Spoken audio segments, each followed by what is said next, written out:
Hello mga kababayan, magandang araw sa ating lahat. Kasama niyo po ngayon si Ka Eric sa isa na namang episode ng ating video analysis at video talakayan. Sa oras na ito, magbibigay po tayo ng pananaw at pagbibigay ng pagpapaliwanag hinggil po dito sa naging desisyon ng Korte Suprema with finality sa en-banc, no? Halos sa 15-0 na rin. Subalit dahil dalawa po dito ang hindi nakapag-participate, ang isa naka long-term absence due to sick leave, no? Dahil dyan, si Justice Singh ay hindi po nakapag-participate at ang isa ay nagkaroon po ng manifestation of non-participation o nag-inhibit itong si Justice Kagiwa from the very start regarding the deliberation on the impeachment complaint reviewed by the Supreme Court. Okay? So 13-0. Nung nakaraang taon, 13-0 din po nang naibasura yan. Nag-appeal ang mga representante at abogado ng House of Representatives at nailabas nga ng Korte Suprema 13-0 with finality. Ano po ang mga nilalaman at ang bigat ng mga desisyon na inilabas ng Korte Suprema upang maunawaan natin kung bakit ito halos hindi matanggap ni Tito Soto, ang Senate President na ngayon po ay lumalabas na walang alam sa batas, hindi kayang unawain ang mga fundamental operations of law and the relationship of branches of government, no? Sa kanya naging pahayag, naging katawa-tawa tuloy siya, no? Idinumog siya ng mga netizens ng iba't iba at samusaring mga reaksyon laban po sa kanyang mga pahayag na baluktot at wala sa tamang hulog at hindi paglalagay ng kanyang sarili sa wastong kalalagyan niya in terms of relationship of government authorities and functions of branches of government. Balikan lang natin yan mamaya, no, si Tito Soto, si Itbulaga, Senator Tito Soto. Puntahan po natin muna itong mga buod ng nilalaman ng naging desisyon ng Korte Suprema. Una, binanggit ng Korte Suprema ayon sa ponente na sinulat po, pag sinabing ponente, siya po ang primary author. Tapos dineliberate, pinag-usapan at saka ginawa ang buong desisyon. The ponente is the one assigned to write and lead the decision and then deliberate ng Korte. Collegial body pong Korte Suprema eh. So 13-0 sa en-banc. First ruling last year. Ngayon, under appeal petition, 13-0 pa rin po mga kababayan. Ano pong sinasabi sa mayor na mga punto? Upang maunawaan natin na baluktot at wala sa hulog itong pagmamaktol ni Itbulaga Tito Soto, Senator. Okay? Number 1, sinasabi ng Korte Suprema na ang due process ay mandatory. Hindi ito formality na pwede mong sundin, pwedeng hindi. Ang ibig sabihin po, kapag ikaw ay mainaakusa sa isang opisyal o isang tao, isang individual, sa anumang kaso like impeachment complaint, dapat ipinapaalam mo sa kanya anong reklamo, sinong nagrereklamo, ano ang batayan ng reklamo. Due process po yan mga kababayan. Hindi po ginawa yan sa alinmang bahagi ng pagkakaroon ng impeachment attempts laban kay Vice President Sara Duterte last year. So due process is fundamental pillar. Haligi po ito, no, ng demokrasya at ng batas at katarungan na hindi mo pwedeng labagin at ibaliwala. Yan ang sinabi ng Korte Suprema. Kaya hindi ito mere technicality, Laila de Lima. The way you delivered your message na hindi naman na-absuelto si Sara Duterte on the ground of merits of the case. Yes, but there will be no purpose in proceeding in whatever accusations that you do kapag shortcut o binaliwala at binaluktot mo ang proseso. Yan pong sinasabi ng Korte Suprema. In any case, mapa-civil case, criminal case, or any related procedure na nagre-require po ng pagbibigay ng karampatang kaalaman sa isang individual na gustong akusahan at ipatanggal sa kanyang kapangyarihan at sa kanyang mandato na nakuha sa mamamayan, like an impeachable official, like Sara Duterte, o sino mang inaakusahan sa korte o kaya sa impeachment court o kaya sa impeachment process, requirement po ang due process. Kailangan po ipinaalam yan ang reklamo na yan at hindi itinago. At basta-basta na lang ni railroad o minadali para ipakyat sa Senado.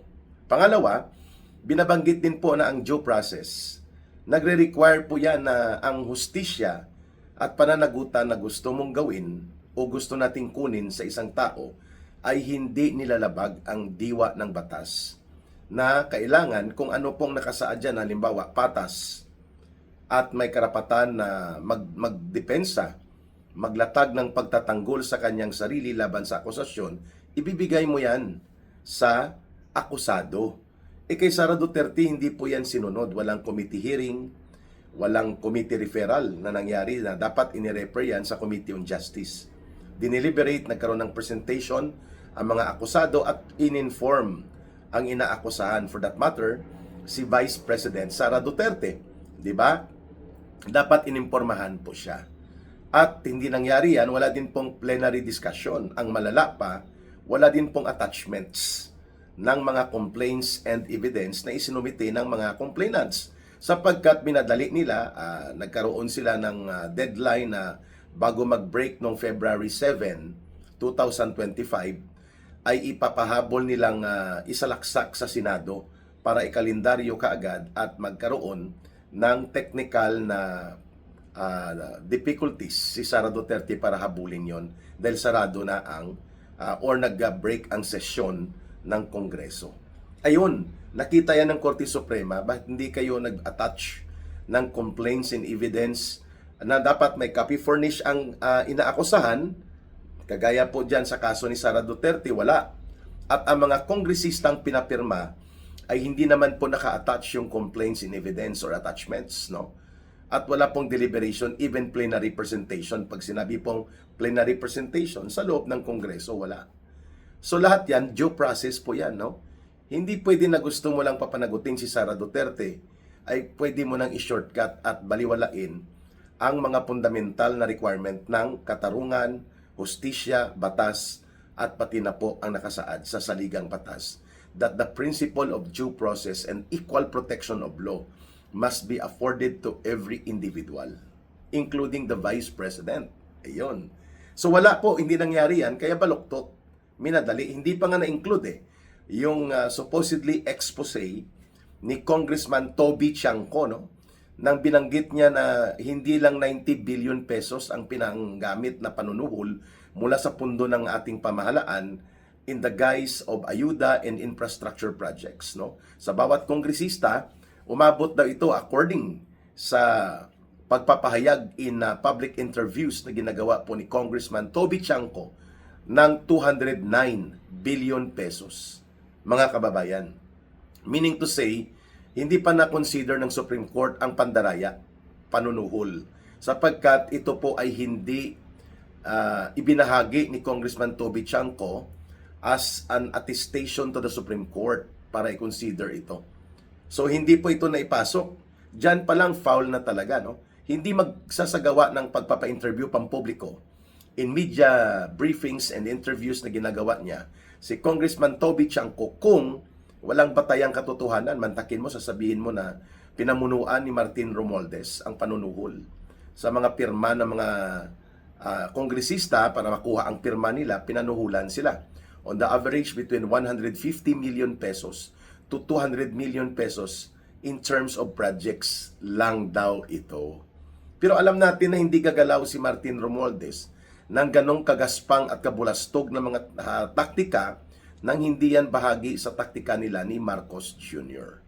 Kaya involved yan si Marcos kaya nga nang maihabol yan at mapapirmahan nila bago pa sumambulat ang pagbubunyag na may panunuhol at korap na mga taktika na pangungurakot gamit ang gaba ng bayan, unang nagpirma kaagad po ang anak ni Marcos Jr. Itong tinatawag ngayon na so young, yet so corrupt na si Sandro Marcos, ay number 1 sa listahan ng pumirma sa baluktot, minadali at isang basura na uri ng impeachment complaint against the Vice President. Yan mga kababayan. So pagkatapos niyan, tinanong si Marcos, nag-media briefing siya, no? Nang inakyat yan sa House of Representatives, the next day nag-briefing siya. Sabi niya, hindi natin pwedeng mapigilan ang proseso ng demokrasya. Ang impeachment ay para lamang yan sa otoridad na nanggagaling sa Kongreso. So, hayaan natin na umusad ang proseso. Ibig sabihin po, by the way Marcos delivered that message, particularly pertaining doon sa minadali na impeachment complaint na yan, alam niya kung ano ang diskarte at maniobra nila Martin Tambaluslos na pinsan niya at ng anak niya. At that time, kasama pa nila sila Saldico. Hindi pa po sumasambulat at napapasabog sa publiko, sa mamamayang Pilipino, ang 1.4 trillion pesos na pagnanakaw na pinangunahan nila Marcos at Romualdez bilang mga mastermind, kaya hindi nakita ng mga tao yon. Marcos is such a liar. At naniniwala ako sa binabanggit ni Governor Chavit Singson na hindi laman po nuknukan ng pagkabudol si Marcos, kundi nuknukan ng pagkasinungaling. Kaya baliwala sa kanya ang pagnanakaw na nagaganap sapagkat pinapalusutan nila. Yan po din ang nangyari sa impeachment na maneuver nila in demolition operations laban kay Vice President Sara Duterte. Mabuti po at nanindigan ng Korte Suprema na these are fundamental doctrines and foundation of justice and accountability. Dapat dumadaan tayo sa tamang proseso ng batas at ng saligang batas. Due process of law, equal protection of law, at hindi minamadali. Pangalawa punto ng Korte Suprema, ang Vice President ay hindi dekorasyon, ornament. Siya ang designated by law according to the Constitution as the duly constituted authority to become the constitutional successor to the President. So kung tatanggalan mo siya ng kapangyarihan, ng mandato na ibinigay ng pinakamataas na boto or mandate given by the people in a public and open political democracy in the exercise of elections in the history of political and government history ng Pilipinas. 32 million mahigit na boto po ang nakuha ni Vice President Sara Duterte, tapos tatanggalan mo siya ng mandato ng sovereign power mandated by the people to her. Hindi lamang siya ornament o dekorasyon, siya ang constitutional successor to the President.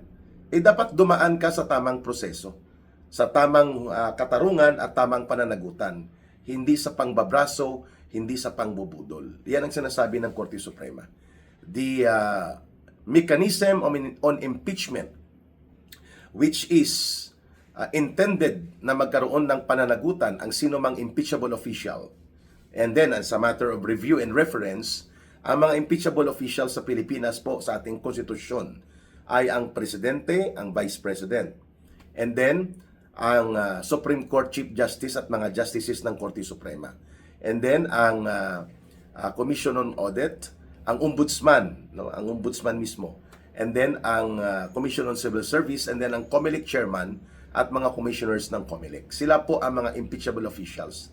Meaning, to remove them if they do not resign, if they do not die in office, and if they are not incapacitated at gusto silang tanggalin dahil may pananagutang mahalaga at mabigat na batayan sa kanilang mga paglabag. In any of those instances, kailangan mong dumaan sa impeachment proceedings. Ang mga senador at mga kongresista po, hindi po sila impeachable officials, but they can be removed from office either by way of ethics designation of discipline and expulsion or recall election. Mahirap, no? Dapat kasama yan sila, no? Sa mga dapat tanggalin kasi dadaan ka pa sa recall election. Magpipetisyon ka pa niyan sa COMELEC at sa korte na magkaroon ng recall election against a congressman or a senator. Sa senator, mahirapan ka kasi nationwide yan, paano ka mag-recall election? Ang kongresista, dyan lang po sa district level. So yan po, no, ang pagkakaiba. So sa mga senador, ethics committee through expulsion, resolution sa loob ng Senado. Pero hindi pa nangyayari yan sa buong kasaysayan ng Philippine Senate at ng Philippine political landscape.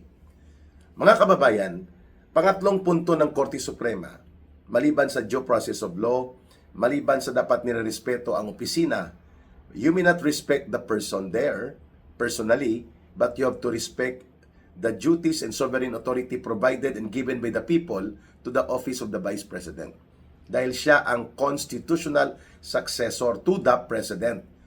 In case na mag-resign ang presidente, mamatay ang presidente during his or her incumbency in office, ma-render incapacitated due to serious and critical illness or physical disability, and ma-impeach at ma-remove through impeachment trial.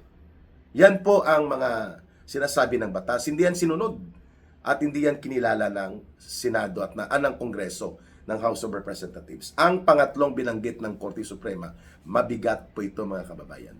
The impeachment mechanism and doctrine of accountability ay hindi ito dapat ginagamit para gawing political operations sa pag-hostage ng kapangyarihan o sa pagkontrol ng poder at kapangyarihan using abusive authority. Hindi po dapat ito inaabuso. Ito ay dapat para sa katarungan at justisya. Kaya tingnan natin kung paano na naman nila inabuso ngayon ang impeachment complaint laban kay Marcos. Nagawa sila ng gumawa ng gawa-gawang kwento na impeachment na ang may pakana, mga instrumento at pangsyonaryo na related din po kay Marcos at sa asawa niya at kina Romualdez, itong si Attorney De Jesus. So alam natin ang purpose. Para lamang unahan at i-technical ang iba pang serious impeachment. Hindi pa sila kontento, ay nagpasok pa ng isang aliado nila, itong CPP, NPA, NDF, terrorist front organization ng mga party list nila. Pero alam natin na ang purpose nito, mapigilan po ang real impeachment complaint na may mabigat, seryoso at mayroon pong mga mabibigat na testimonya at mga testigo at mga ebidensya. Kaya hindi nakapasok po yung tunay na impeachment complaint dahil nagmaniobra si Marcos. Diyan pa lang malinaw din po na ayaw niyang managot sa itinuturong pagiging mastermind niya at nila Romualdez. At ganon din po itong binabanggit ng Korte Suprema. Hindi dapat pinaglalaruan ang impeachment complaints.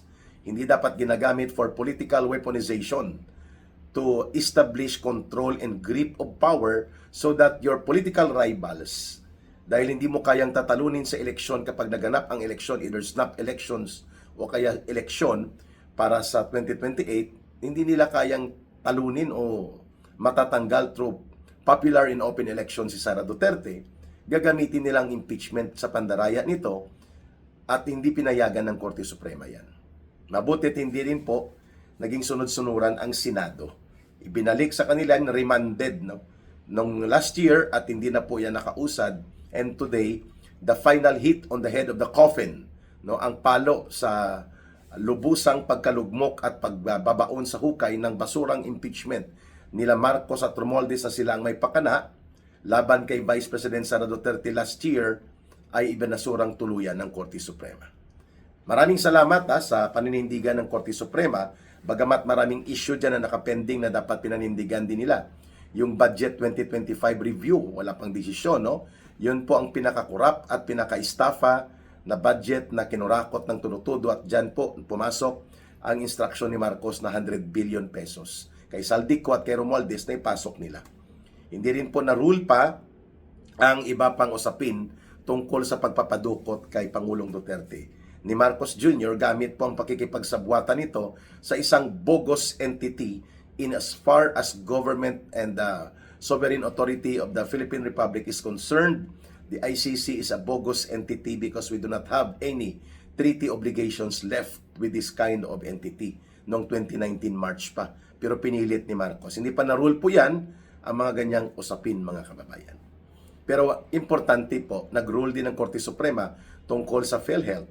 Ang sinabi niya, ang pagkuha nila Marcos at Ralph Recto ng 60 billion pesos mula sa PhilHealth at ginamit ito para punduan ang pandaraya sa unprogrammed appropriations ng mga palusot at kinurakot na proyekto ay illegal at dapat ibalik.